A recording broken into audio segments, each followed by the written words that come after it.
ইউনিভার্সিটির মধ্যে অবৈধ গর্ভপাত করিয়া ট্রাঙ্কের মধ্যে বাচ্চা আটকে মারে, এতে কোনো আপত্তি নেই। বালিশের মধ্যে চাপা দিয়ে অবৈধ সন্তান মারে, এতে কোনো আপত্তি নেই। ড্রেগের মধ্যে বাচ্চাদেরকে ফালাইয়া মারে, এতে কোনো আপত্তি নেই।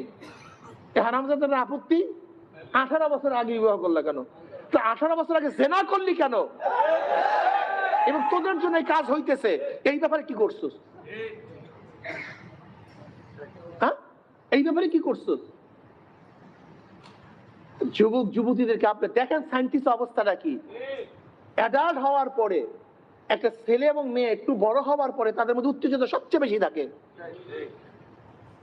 বালেগ হওয়ার পর 18 বছরের মধ্যে তাদের মধ্যে সবচেয়ে বেশি আকর্ষণ থাকে, সবচেয়ে বেশি আকর্ষণ থাকে।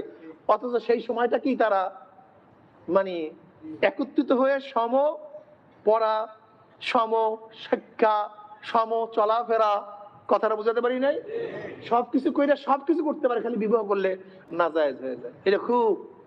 আর আম্মা জান আয়েশা সিদ্দিকা রাদিয়াল্লাহু তাআলার উপর অপবাদ দেয়, নবী আলাইহিস সালাম অপবাদ দেয়।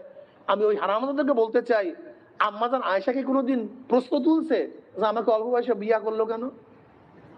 হ্যাঁ, আবু বকর রাদিয়াল্লাহু তিনি কি প্রশ্ন তুলছে? সে তো নিজেই সে বিবাহ দেওয়ার জন্য চেষ্টা করছে।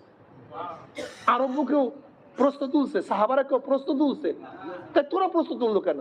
ঘটনা কি? মারছে মাসির ধরত বেশি।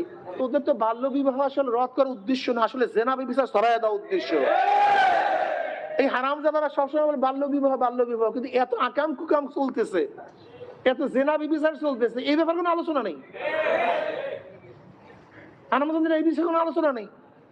ওদের আলোচনা শুধু হারামজাদা পয়দা করা, হারামজাদা।